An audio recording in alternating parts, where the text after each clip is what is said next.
Queridos amigos, sean ustedes bienvenidos a una nueva entrega de nuestro podcast por la Fundación por el Desarrollo y la Tolerancia, uno de los incontables que tenemos preparados para ustedes. Y bueno, una vez más nos encontramos con el mismo entusiasmo de brindarles un contenido académico espléndido y extraordinario, en el cual puedan verterse, ¿no?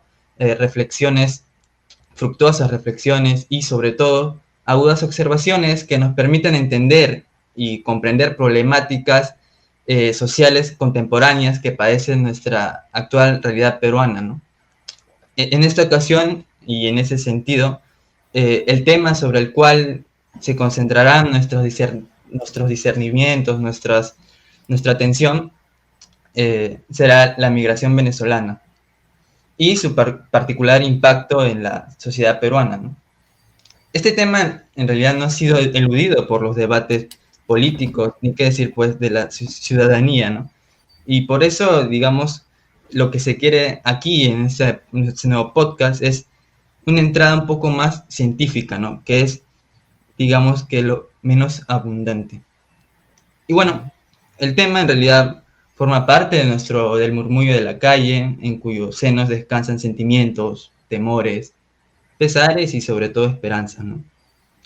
Y bueno, y para esta ocasión tenemos como invitados a nuestro compañero Ulises, que ya lo conocemos bien, ¿no? Sí, Bienvenido, Ulises.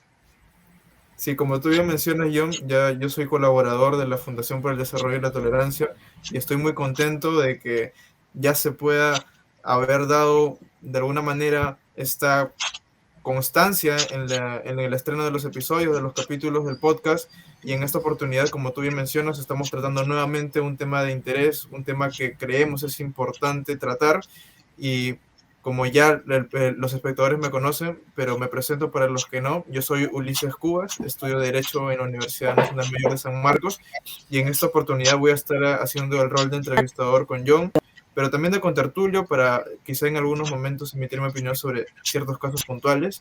Asimismo, el día de hoy traemos un invitado muy especial que a continuación John va a presentar. Sí, efectivamente, hoy día Se tenemos un caracteriza invitado especial que es el doctor Aníbal Gauna, que es profesor y licenciado por la Universidad Nacional Mayor de San Marcos. Bienvenido, profesor, y la verdad para nosotros es un gran honor y estamos muy contentos de tenerlo con nosotros en estos momentos. Gracias, John. Son muy amables, agradezco mucho la invitación. Solo una aclaratoria. Yo no estudié en San Marcos, ¿no? Yo estudié mi licenciatura en Caracas y mi doctorado en los Estados Unidos. Y la maestría también en Caracas, ¿no? Pero bueno, son detalles, tampoco es que eso hace una gran diferencia, simplemente, bueno, precisiones. Y es un gusto para mí, de verdad, pues que me hayan hecho esta invitación, ¿no? Es un gusto compartir con ustedes. Bueno, Sí, para los que no me conocen, yo soy John Alessandro Rivera Puma, soy actual estudiante de la Universidad San Marcos y curso la carrera de Sociología, ¿no? Y bueno, ya sin más dilaciones, queríamos arrancar con la siguiente interrogante, ¿no? Un poco para introducirnos a este tema, ¿no? Y bien, empecemos. Una tendencia muy recurrente de grupos humanos o sociedades, si se quiere, es la de reaccionar mediante diferenciaciones morales frente a problemas severos que se presentan, ¿no? Frente a problemas severos que nos sacan de nuestro confort, ¿no? Con esto quiere decir que los grupos humanos, ante un hecho que nos concierne, que nos preocupa, lo solemos ver sobre si este hecho es bueno o es malo, ¿no? Y digamos que con el tema de la migración venezolana no ha sido la excepción. Los debates que se han planteado han sido en términos, en conceptos tales como si esta ha sido buena o mala para nuestra sociedad, o más solapadamente si se está a favor o en contra de estas migraciones, ¿no? Y que en realidad permita su ingreso a estos a la población venezolana. Pero, sin embargo, si se quiere entrar, digamos, científicamente o sociológicamente a este problema, ¿bajo qué conceptos o bajo qué términos podría ser su inserción, ¿no? Y queríamos arrancar con esa pregunta. Perdón, John, perdóname que comience respondiéndote con otra pregunta, ¿no? O sea, ¿de qué manera, a ver si te entendí bien, ¿no? ¿De qué manera podemos entender sociológicamente la entrada de la población venezolana al Perú? Me refiero a su impacto, ¿no? A lo que, qué es lo que Ya, genera. ya. Bien, John. A ver, lo primero que yo tengo que aclarar es que yo no soy un especialista en migraciones, ¿no? O sea, me ha interesado recientemente el tema, ciertas aristas del tema, ciertos ángulos del tema, por razones, bueno, personales y no tan personales. Es decir, claro, yo para empezar soy venezolano, ¿no? Pero adicionalmente porque es un fenómeno relevante, porque pienso que aunque no lo fuera, yo creo que evidentemente es un fenómeno relevante, es uno de los tantos fenómenos relevantes que podemos encontrar en la actualidad en el Perú. Entonces, cuando se habla, tú tienes razón, cuando se habla de esta aproximación sobre cómo vamos a comprender las consecuencias de las migraciones, digamos que puede darse, ¿verdad?, con frecuencia un discurso maniqueo en términos de bueno o malo, ¿no? Que es una, evidentemente, sobresimplificación. Porque si tú le preguntas a ciertas personas, pueden haber sufrido, ¿verdad?, las consecuencias de ciertos actos. Hay personas que han perdido seres queridos, o hay personas que se han sentido, pues, intimidadas en algunos momentos, ¿verdad?, particularmente con el tema de la delincuencia. Y entonces es muy difícil que una persona que haya pasado por esa experiencia tenga una visión más amplia, ¿no? O sea, menos maniquea. No es imposible, por supuesto, la reflexividad siempre puede abrirse paso, pero es más difícil, ¿no? Ahora, entonces, habiendo dicho eso y habiendo hecho esa aclaratoria, el impacto de la inmigración, pues tiene también varios ángulos, ¿no? De cómo uno lo quiera tomar. Un ángulo económico que ha sido estudiado por economistas, por ejemplo, vinculados al BBVA, creo que se llama BBVA Research, o algo así, es un equipo, han mostrado que ha habido en el agregado macroeconómico, unas consecuencias positivas para la economía peruana, ¿no? Es decir, el hecho de que tú súbitamente tengas 1 millón más de personas, significa 1 millón más de personas consumiendo, vendiendo, comprando, ¿verdad? Quiero decir produciendo también, pero la verdad es que la mayoría está en el sector informal, entonces se mueve más en el ámbito de la venta y la compra, en el ámbito comercial más que en el ámbito productivo, ¿no? O sea, de la producción como tal. Pero ya tiene que ver eso no tanto con las características de los inmigrantes, sino con las características de la economía peruana, en donde, como es sabido, ¿verdad?, sobre el 70% de la población económicamente activa se mueve en la economía informal. Entonces, tiene más que ver con eso, ¿no? Entonces, en ese sentido, hay, por supuesto, digamos, desde el punto de vista económico, hay ciertas medidas que pueden hablar de un ángulo positivo. Se puede hablar del lado del sincretismo, ¿verdad?, que eventualmente nuevas culturas aportan, si uno no es purista, ¿no? Porque si uno es purista y piensa que lo tradicional es en sí mismo, y tal y como han sido las cosas hasta ahora, es en sí mismo valioso por encima de las nuevas ofertas culturales, entonces quizá no lo vea de esa manera, pero en ese sentido puede tener una consecuencia positiva también. Es decir, en definitiva, ¿no? Depende del ángulo en que uno lo tome, pero pienso que en general, de una manera macro agregada, pues el balance es más bien positivo, ¿no? Sin duda ha habido también, no es una cosa de negar, ¿verdad? La presencia de bandas y de algunos grupos delincuenciales, pero pienso que también se ha, eso tiene, voy a usar esta palabra, que no estoy seguro de si es la más adecuada, pero para que se entienda, ¿verdad? Ese tipo de temas genera un cierto morbo vinculado al miedo, vinculado a, pues, a emociones muy fuertes, ¿verdad? Como de este extranjero que viene a dañarnos o a perjudicarnos, ¿no? Entonces esas emociones muy fuertes hacen que predominen imágenes negativas a partir de casos reales, ¿verdad? De delincuencia, de homicidios.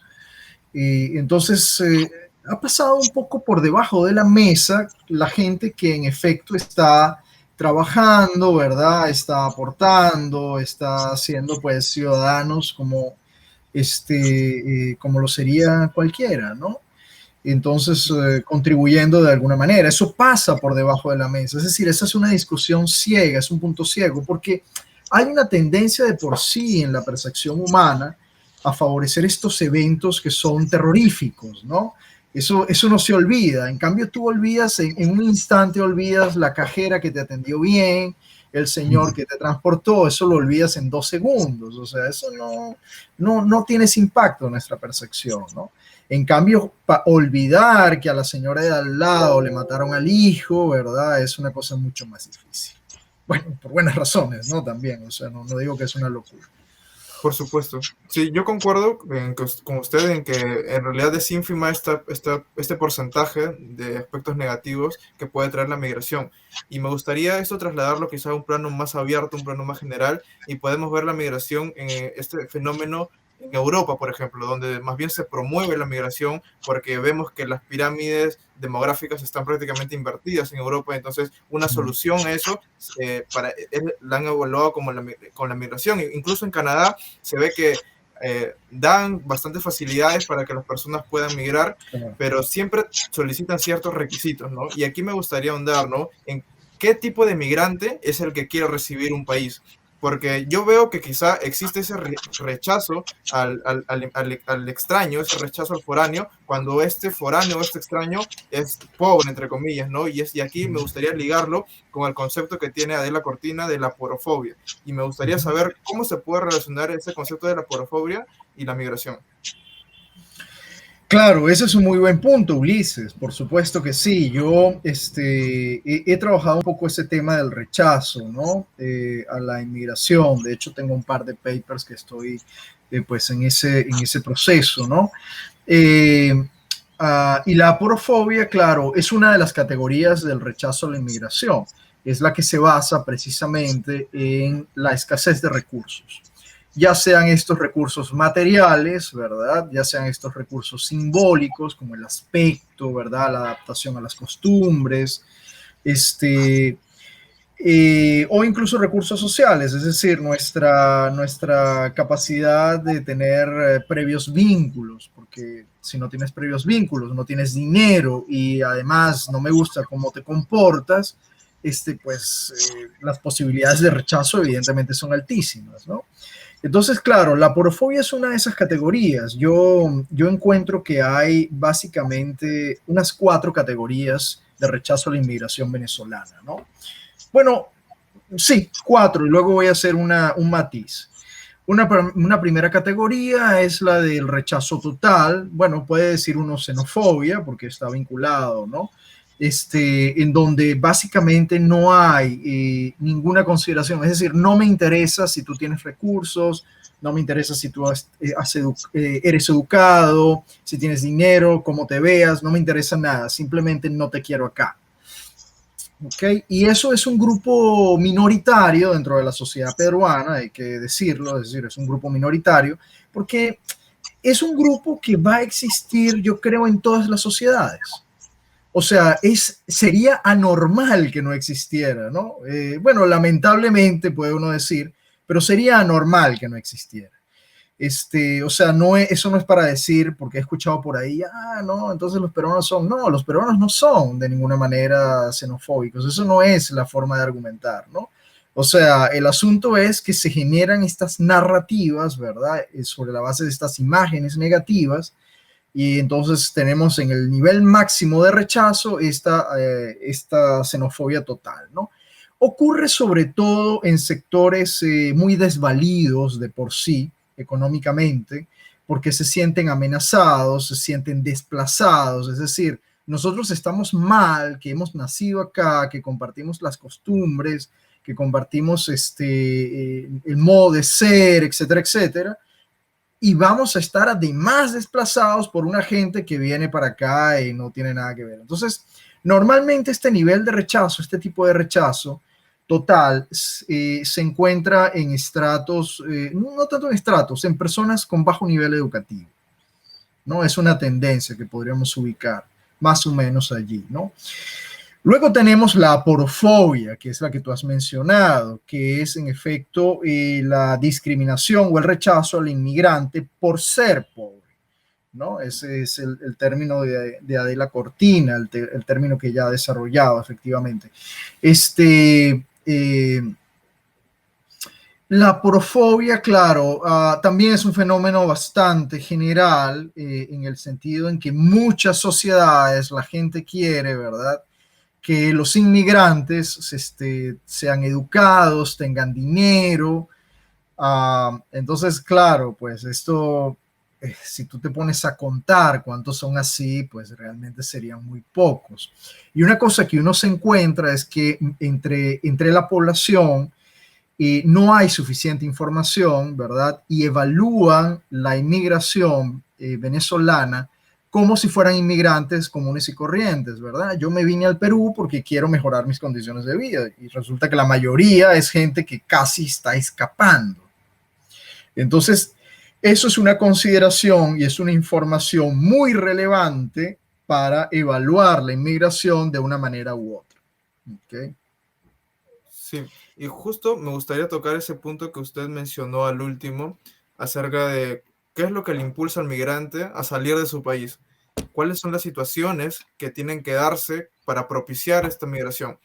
Como usted mencionó, usted salió con la aspiración a mejorar sus condiciones de vida, pero hay otras personas o hay otros migrantes que quizás sean la mayoría, las que se encuentran en el Perú, Chile y Colombia, que han salido porque están prácticamente siendo perseguidos o porque la situación es prácticamente insostenible en su país de origen, ¿no? Entonces, me gustaría saber cuáles podrían ser estas situaciones que propician que el migrante salga de su país o incluso escape. Ya, no sé si les interesa que brevemente culmine o le dé un redondeo a estas categorías de la xenofobia o del rechazo, Sí. porque Sí, me perdón, faltaron disculpe, cosas ahí. No, Ulises, pero está muy bien. O sea, lo que quiero es, ustedes me guían, ¿no? Ustedes me dicen hasta dónde quieren, por dónde quieren que vaya. Lo que iba a añadir es que hay una categoría muy interesante de rechazo a la inmigración. No me voy a extender en las otras, pero digamos, una categoría muy interesante que son personas que tienen alto nivel educativo, que tienen recursos, y estas personas, por una suerte por su nivel educativo, ¿verdad? Quiero decir, su formación profesional, etcétera, etcétera, no terminan de aceptar que hay un sentimiento muy negativo. Bueno, algunos lo harán, por supuesto, pero que hay un sentimiento muy negativo y el rechazo a la inmigración se haya solapado. Me explico. No, yo no los odio, bueno, no me gustan, pero no los odio, pero yo no quisiera que en el colegio donde estudian mis hijos enseñaran venezolanos. Entonces, no, a mí no, yo no, sí, bueno, más o menos, algunos son agradables, otros son unos malcriados, no me caen, pero yo nunca les daría trabajo. Entonces, esto es una forma solapada de xenofobia peligrosa en cierta manera, hasta cierto punto, porque es un poco, no sé si decir, si falta un poco de conciencia allí, porque es gente educada, pero bueno, algo está faltando, ¿no? Porque es como decir, bueno, yo no les voy a prohibir que estén acá, pero si por mí fuera, pues no haría nada si no vas a tener trabajo, si no vas a tener vivienda, pues entonces es como que le dijeras que no, pues, ¿no? En pocas palabras. Bueno, quería cerrar con esa categoría que era muy interesante. Entonces voy un poco a tu pregunta, las razones de la inmigración. La inmigración venezolana reciente ha sido categorizada hace un par de años, me parece ya, por la Comisión Interamericana de Derechos Humanos, ¿verdad? Como una migración forzosa. Y eso es muy importante para entender esta migración venezolana. Es una migración forzosa. Es decir, no fue que un día, ¿verdad? 4,5 millones de venezolanos se levantaron y dijeron, quiero mejorar mis condiciones de vida y entonces me voy a Colombia, Chile, Perú. No, eso no fue. Esta situación es insostenible. Básicamente gastamos más de lo que, es decir, con el solo hecho de ir al lugar de trabajo, gastamos más de lo que ganamos. Necesitamos urgentemente buscar otras opciones. Nuestras familias están pasando hambre, pasando todo el trabajo posible, no se puede más. O sea, ya estamos hablando de unos niveles de pobreza que llegan realmente a una miseria. O sea, es más que pobreza, ¿no? Entonces eso significa, ¿verdad?, que la inmigración pues es masiva, súbita, así fue, masiva, súbita, lo cual viene a reforzar, ¿verdad?, el rechazo.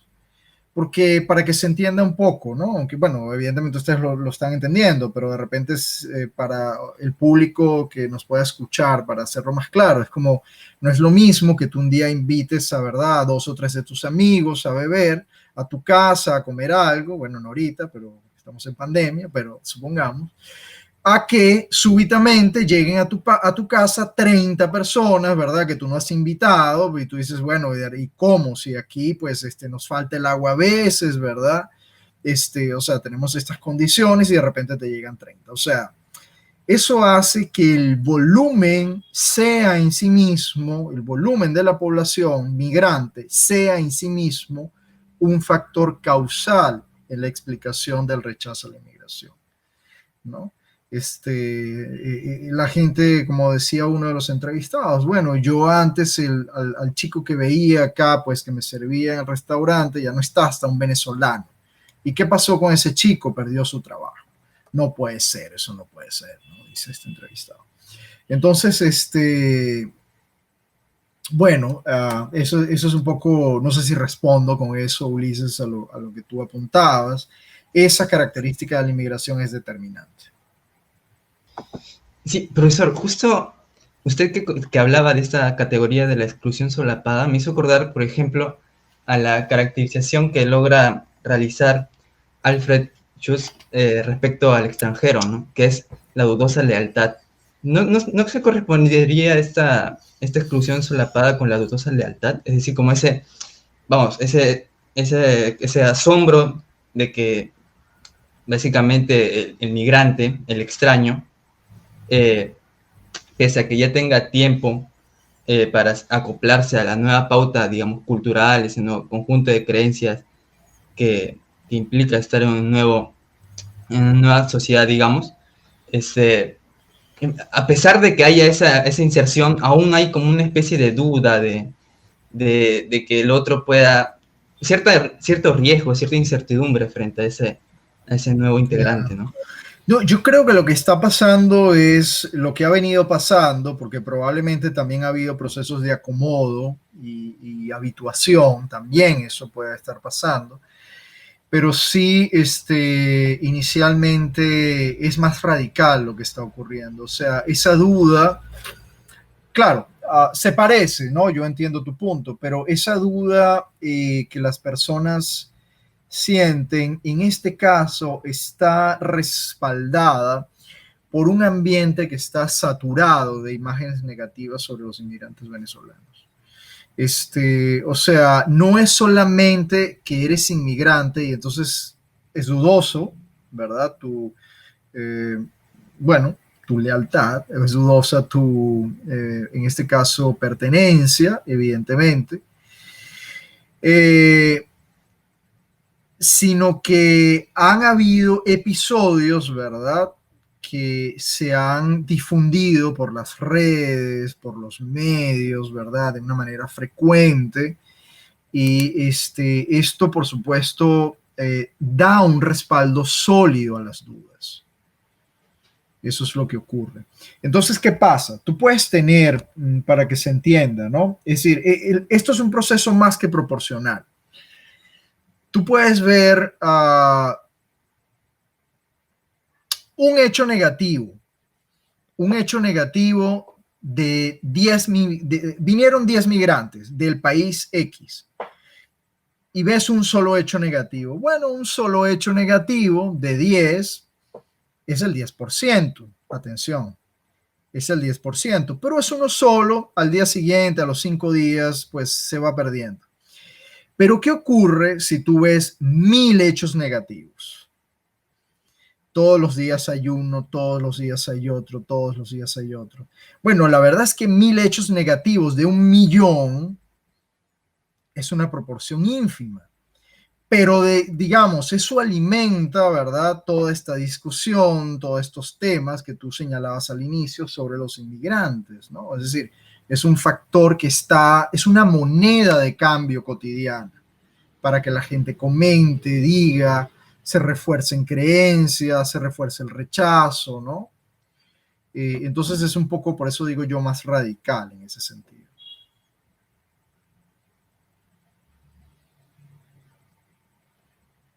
Así es. Me gustaría ir pasando quizás a un plano un poco más descriptivo de cómo ha afectado directamente la migración venezolana, concretamente en el caso peruano, o si se quiere, quizá en el caso sudamericano, ¿no? Porque vemos que sobre todo en Colombia es donde se ha aglutinado mucho más o se ha concentrado mucho más la migración, pero en Perú también y por supuesto en Chile. Yo estuve revisando algunos datos y he visto que el índice delictivo en realidad ha sido muy, muy bajo, no creo que no llega ni al 3% de los casos totales que se registran de delincuencia en cada uno de estos países. Sin embargo, se tiene una percepción por parte de la mayoría de peruanos, o incluso esto se podría decir que los medios de comunicación pueden incluso tener cierta responsabilidad en que se dé este tipo de prejuicio o de estigma del migrante. Entonces, me gustaría saber cómo usted ve en concreto, digamos, en los hechos prácticamente, el impacto de la migración, ¿no? En este caso, en el campo delictivo, pero también en el campo económico. Bueno, a ver, en efecto, más o menos sería un 3%. Hay que decir dos cosas, Ulises. 3% es ínfimo respecto a la población, pero es un montón. O sea, es un poco lo que yo explicaba anteriormente.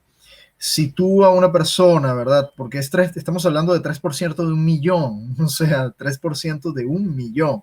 Entonces, claro, significa muchas imágenes negativas, ¿verdad? Cuando yo estaba haciendo este trabajo sobre el rechazo a la inmigración, me encontraba con que para la gente, porque eso comenzó en el 2019, el trabajo, quiero decir, no el rechazo.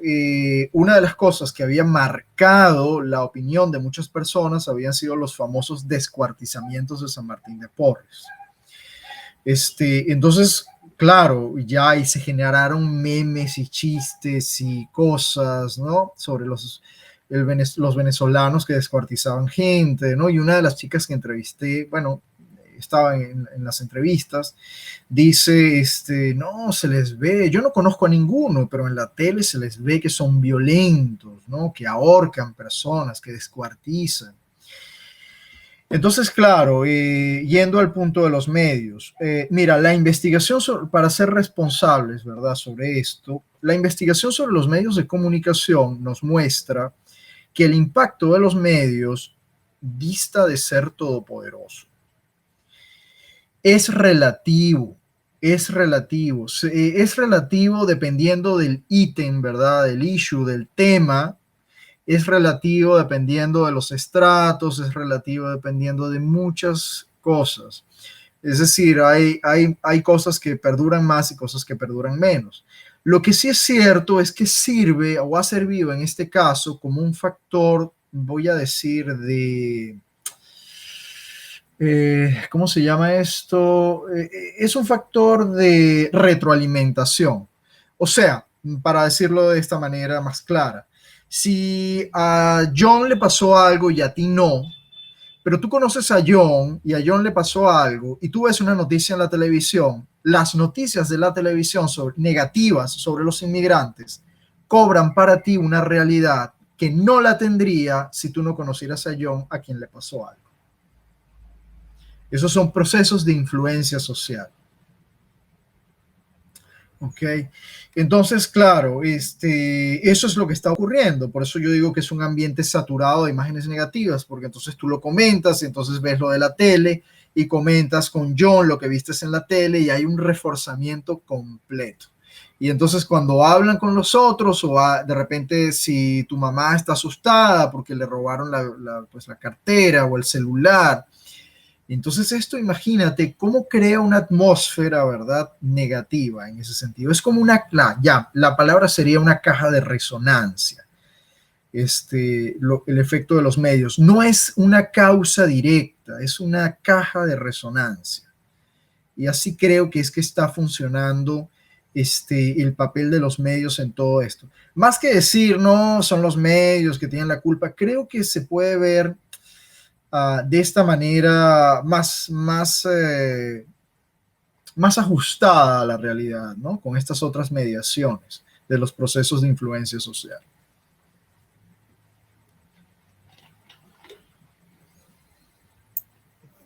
Sí, totalmente, totalmente. A mí me parece que a la par de los medios quizá hay otros elementos, como usted menciona, que tienen bastante influencia, y yo creo que quizá uno de ellos podría ser en el ámbito político, la demagogia, el populismo que se tiene. Hay muchos políticos que adhieren al nacionalismo y a partir de ahí intentan ganarse sus votos con un discurso de odio, si se quiere, con un discurso de polarización, con un discurso populista. En ese sentido, me gustaría mencionar que el nacionalismo es una corriente transversal en el sentido de que puede incluir tanto derechas como izquierdas, ¿no? Podemos ver en Estados Unidos el caso de Donald Trump, podemos ver aquí en Latinoamérica el caso de Pedro Castillo mismo, ¿no? Que ha sido elegido y se le ha visto con una actitud bastante fuerte en contra de los venezolanos, o bastante radical, bastante estricta. En ese sentido me gustaría preguntarle, ¿no? ¿Cuál es el rol, el papel que juega el nacionalismo o la demagogia en general, el populismo en general, en este tema como es la migración? Ya, Ulises, muy importante. A ver, son términos relacionados, sin duda, ¿no? Todos los que has mencionado, demagogia, populismo, nacionalismo, pero son distintos. A donde voy es a lo siguiente. Tú puedes tener un nacionalismo de corte cívico, es decir, reconoces tu pertenencia a una comunidad porque nuestra identidad está forjada desde la pertenencia a una comunidad, pero lo haces desde unos valores cívicos, ¿ok? Desde una cultura cívica. Y entonces, en ese sentido, tú rechazarías un discurso nacionalista que sea demagógico y que apele a la deshumanización y a la vejación, ¿verdad? De grupos humanos. Porque la atribución de responsabilidades en casos como estos tiene que ser individual. O sea, es decir, no, bueno, tú eres venezolano, como los venezolanos, como han habido venezolanos cometiendo actos delictivos, entonces yo te voy a responsabilizar a ti. O sea, no funciona así, no tendría por qué desde el punto de vista cívico, ¿no? Entonces sí, claro, depende del nacionalismo, o sea, no hay una sola forma de nacionalismo, un nacionalismo más vernáculo, podríamos decir, un nacionalismo más, sí, demagógico quizá, chauvinista, ¿no? Sí podría entonces desfavorecer completamente la integración de los inmigrantes, ¿no? Y se podrían generar otros fenómenos, es decir, que afortunadamente, a pesar de los casos que tú has mencionado, creo que se han mantenido hasta cierto punto controlados en la sociedad peruana, ¿no? Es decir, ¿a qué quiero? ¿A dónde voy? ¿No? Han habido, yo ahora no tengo en mente exactamente los casos, pero que sé que en ciertos municipios, en provincia, es decir, algunos muy particulares, por ejemplo, pensaban dictar ordenanzas para prohibir la contratación de venezolanos. Y entonces intervino el Estado, ¿verdad? Y el Estado central, me refiero, y pues frenó esos procesos. Si tú haces algo como eso, estás a un paso de un proceso muy feo de xenofobia radical, ¿no? Porque estás a partir de una categorización de personas, a través de una categoría, estarías excluyendo y poniendo una situación de mucha desvalía, más desvalía todavía, a una categoría de personas. Y fíjate que estoy diciendo una categoría de personas, porque eso puede suceder con categorías religiosas, con categorías raciales, con categorías, pues, etcétera, ¿no? En este caso es nacionales. Y en efecto, el problema es que eso tiene un rédito político. El problema es que eso tiene un rédito político. O sea, a mucha gente le saca provecho, y el ejemplo de Trump, en el que se pensaba era el bastión, bueno, sigue siendo, ¿no?, el bastión de la democracia occidental, se dio ese fenómeno de Trump. Pero es interesante que tal y como se dio, también salió, ¿no? Y las instituciones soportaron la carga que Trump trató de hacer contra las instituciones, que no en todos los países se puede dar. Es decir, hay países en donde estos líderes demagógicos, populistas, radicales, de izquierda o de derecha, simplemente vencen a las instituciones y se convierten en casi sultanes. ¿No es así? Y eso es un gran peligro, porque va más allá ya incluso de las categorías nacionales, ¿no? Sí, profesor, totalmente de acuerdo. Y en realidad este tema del nacionalismo es preocupante. Yo recuerdo que, por ejemplo, Eric Hobsbawm decía básicamente Oh, digamos, es un sustituto digamos, de integraciones en sociedades no integradas, ¿no? Esto nos podría dar quizás signos de una sociedad que se encuentra dispersa o, digamos, por lo menos en una suma crisis. Sí, podría ser un síntoma. Podría ser un síntoma de otras cosas. Ay, se nos fue John, ¿ah? Sí, al parecer está teniendo algunos problemas, pero me está Sí. comentando que ya se va a conectar. Ahí está. Ya. Pero continúe, profesor, con su respuesta. Ya. Sí, John, podría ser síntoma de otras cosas. Pero, a ver, no me atrevería necesariamente a hipotetizar mucho más allá, porque siento que todavía me falta bastante por conocer de manera detallada sobre la historia contemporánea de Perú, ¿no? Pero sí, sin duda, podría ser síntoma de otras cosas. Una de ellas, yo lo mencioné hace rato, ¿no? Indirectamente, es una evidente desatisfacción, ¿verdad? Decir, bueno, yo soy de esta comunidad, yo nací en este país y me siento desplazada o desplazado, ¿no? ¿Cómo es que va a llegar un extranjero a desplazarme todavía más? Entonces, esos procesos de desplazamiento que están mediados por categorías étnicas, por categorías raciales, son tremendamente peligrosos. Yo pensaría que incluso pueden ser tan o más peligrosos que el discurso propiamente del desplazamiento de clase, ¿no? Porque mueven cosas muy telúricas de la gente, ¿no? O sea, cosas muy, muy vitales de la gente. Entonces, ahí hay una problemática que uno podría decir, pues, está subyacente, ¿no? Hipotéticamente, pero no mucho más allá, como te digo. O sea, siento que quizá otras personas podrían decir más al respecto, ¿no? Así es, profesor. Me gustaría también, ya entrando quizá a un plano más nacional, ver cuál ha sido o bueno, me gustaría plantearlo de la siguiente manera, si me lo permiten. Ya. Y es que a veces se da o se relacionan estos casos particulares, como usted ha mencionado, y se tiende a generalizar. Porque como son casos vistosos, son casos que que marcan mucho en el simbólico, quizá en el imaginario. Entonces, tiende a decirse que el peruano o la sociedad peruana es xenófoba, ¿no? La sociedad peruana es racista, o por el contrario, se tiende a decir la sociedad venezolana es, no sé, delictiva o propensa a cometer delitos.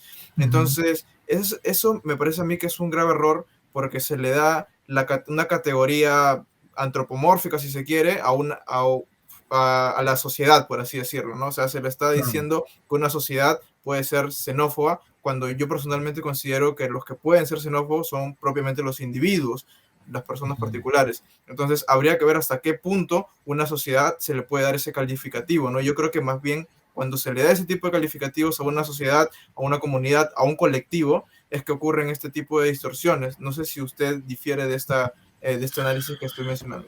No, es interesante, Ulises, lo que dices. De manera general estoy de acuerdo contigo. A ver, solamente habría que tener cuidado con lo siguiente.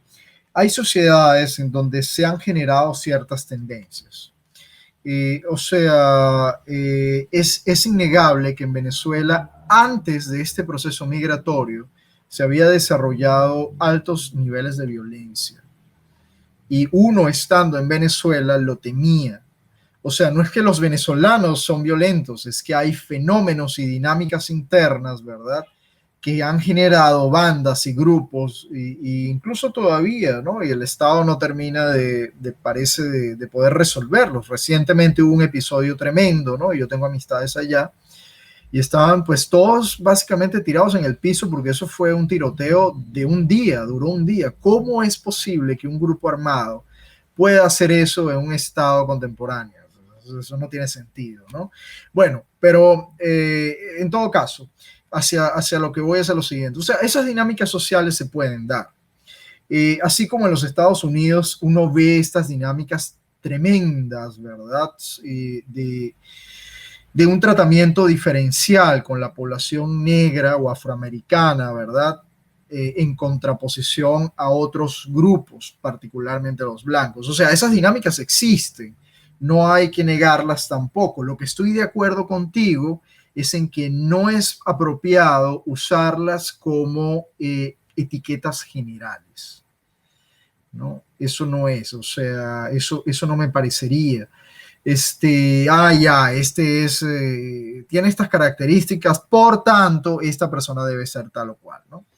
Porque realmente nos pone en situaciones y en sociedades, primero, de una profunda desconfianza. Eso conduce a una profunda descomposición, ¿no? Y a sociedades más inhumanas, ¿no? En el fondo, ¿no?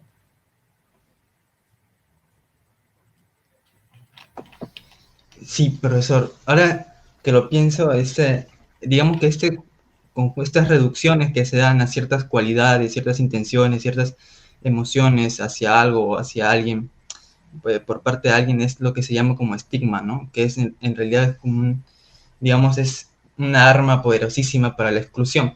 Ahora, yo quería preguntarle si ¿qué papel juega el estigma con respecto al género, ¿no? O sea, si, digamos, se reducen a ciertas categorías a las mujeres o a los hombres, ¿no? Sí, eso es muy interesante, John, que me preguntas. Otro de los papers que he estado trabajando, ¿verdad? De hecho, he venido a proponer, ¿no? Un poco, bueno, modestamente, pues, ¿no? Tampoco es que estamos descubriendo la cura para el cáncer, ni siquiera para el COVID, ¿no? Pero, digamos, modestamente a proponer un término, ¿no? Hay una forma de rechazo a los inmigrantes que podríamos llamar genosfobia. Y esta forma de rechazo se da como una articulación significativa a través del género. Es decir, para ponerlo de otra manera, si bien en última instancia el rechazo a los inmigrantes en todas partes, es decir, en Estados Unidos, en Europa, en el resto de América Latina, en Asia, en todas partes, la tendencia es que el rechazo a los inmigrantes se da por una de dos razones, o por ambas combinadas. Por el miedo a la delincuencia real o imaginada, o por la idea de que se pueden perder trabajos. o que mi salario va a disminuir. Eso es básicamente en todas partes. Luego hay razones de tipo simbólica. Dentro de las razones de tipo simbólica, religiosas, vinculadas a la identidad, sociocultural, etcétera. En este caso, nosotros encontramos en el Perú, ¿verdad? Yo me encuentro con que en el Perú, una de estas categorías simbólicas de articular el rechazo a la inmigración es el género. Es una cosa muy interesante que yo me he encontrado, ¿verdad?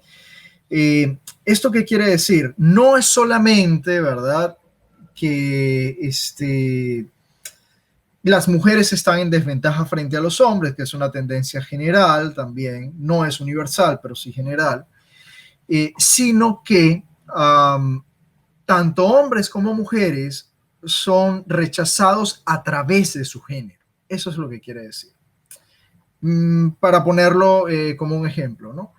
Si tú le preguntas, ¿verdad?, a las personas que abiertamente rechazan la inmigración venezolana, si tú les preguntas,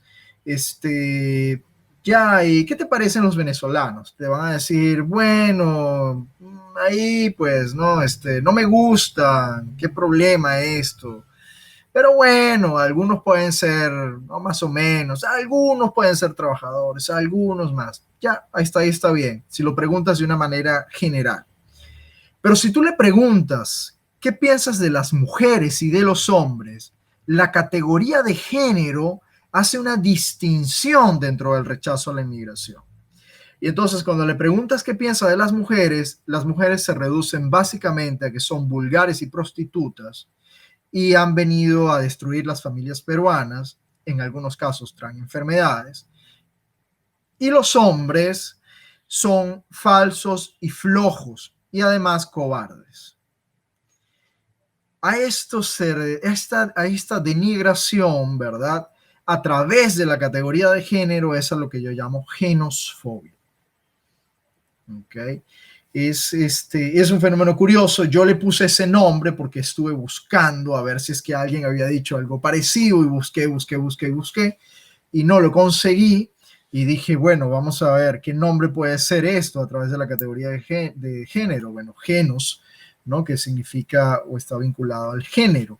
Normalmente cuando hablamos del género, ¿verdad?, la gente tiene en mente, bueno, las minorías sexuales o las mujeres, pero en este caso es otra cosa. Es esa denigración de los inmigrantes a través del género. Y es una cosa muy curiosa, muy interesante que yo he descubierto que ocurre acá en el Perú, ¿no? A mí particularmente me llama la atención que en realidad me ha sorprendido, ¿no?, que no tenía este dato que usted menciona, y es particularmente sorprendente cómo es que las personas pueden dar un prejuicio o un estigma tan negativo al migrante solamente cuando se le diferencia por su género. Esto me trae a pensar también cómo podría influir la interseccionalidad, entendida como personas afro, personas que pertenecen a una minoría sexual, como usted menciona.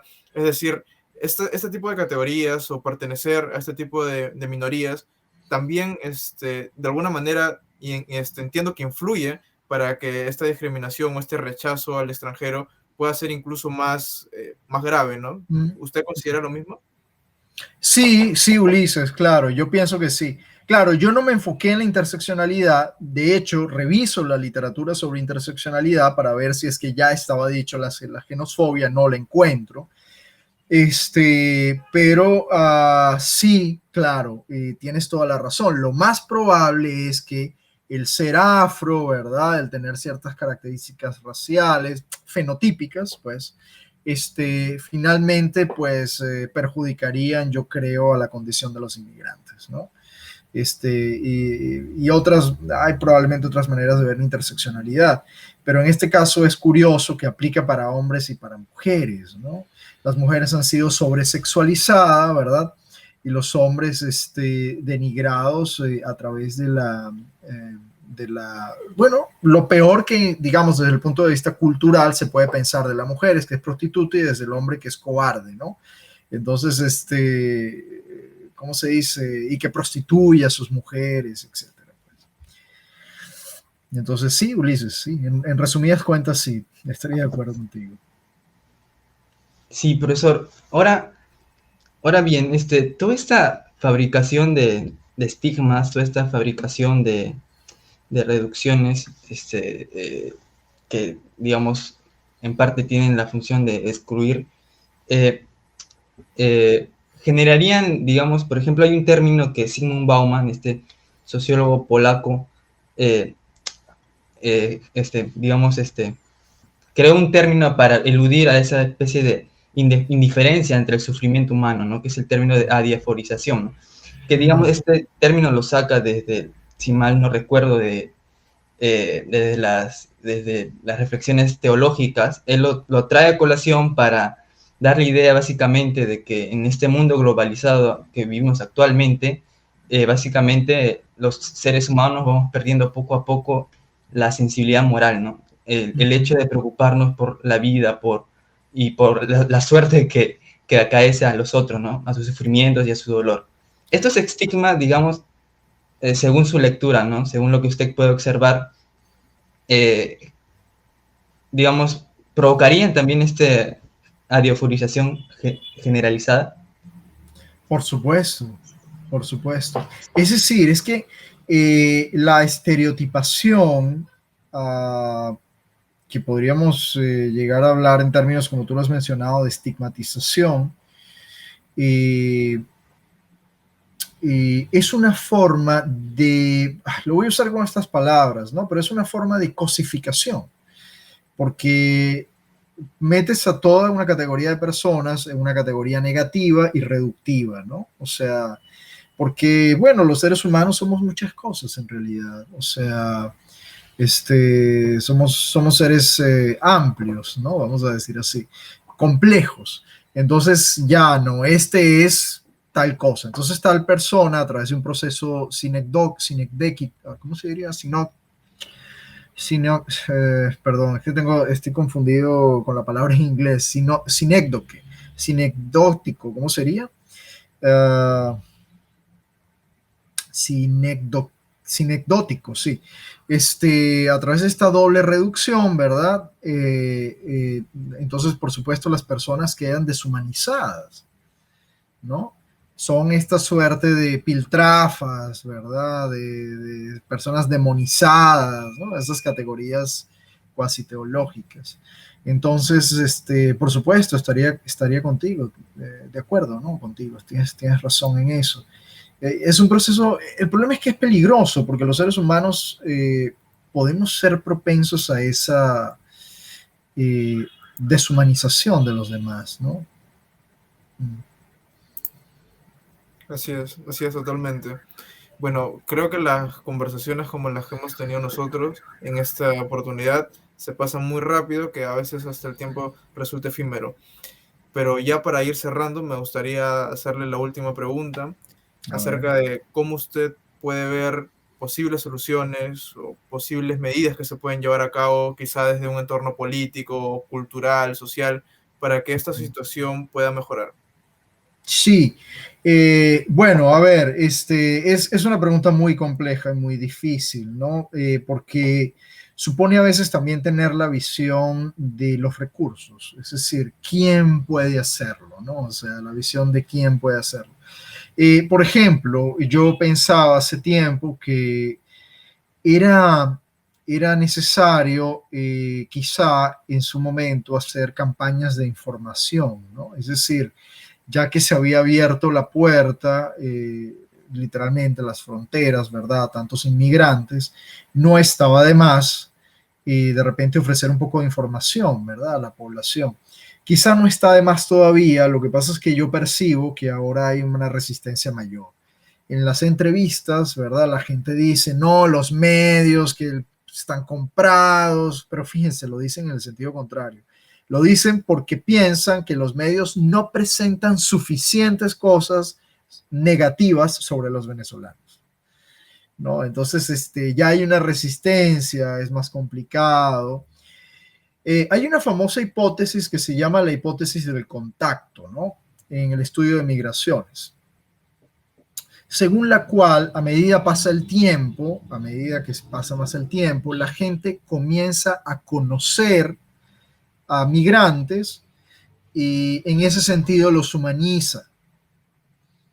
Y entonces comienzan a haber procesos de readaptación y reacomodo, ¿no? Lo que pasa es que hay también dos factores. Estoy poniendo las posibilidades y los contras, ¿no? Si se fijan.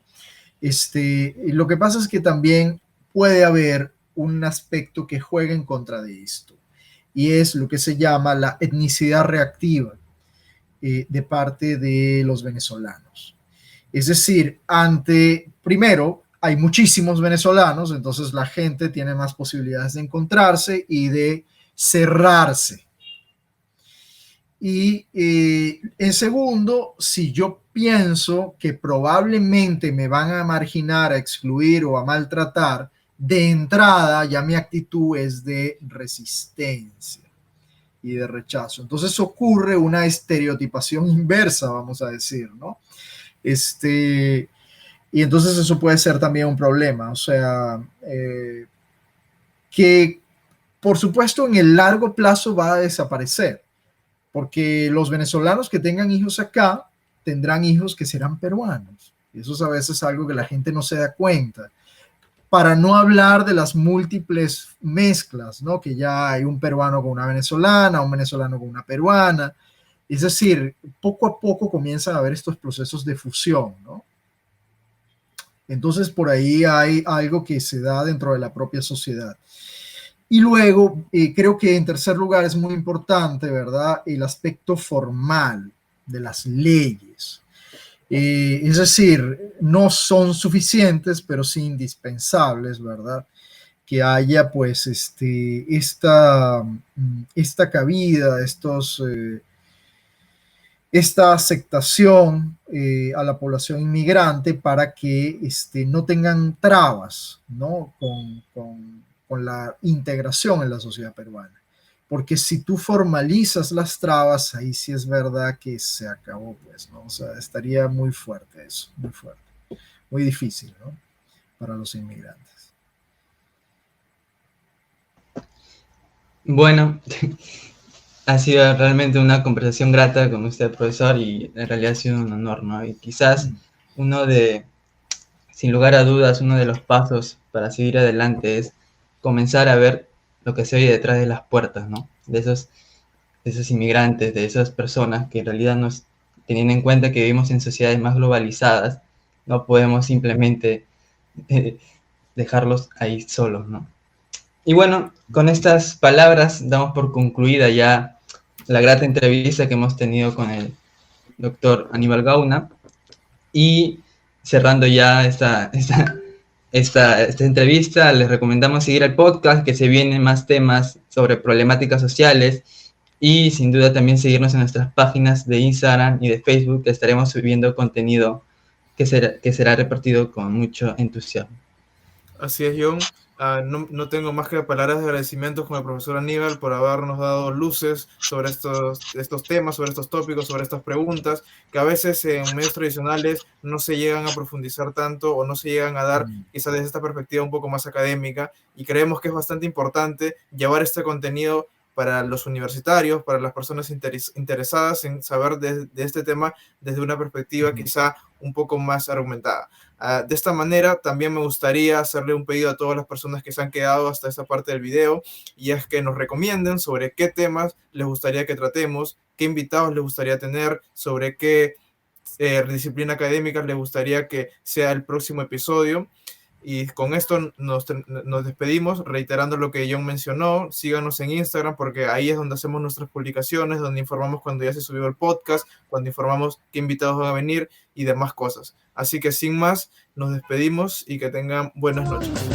Buenas noches.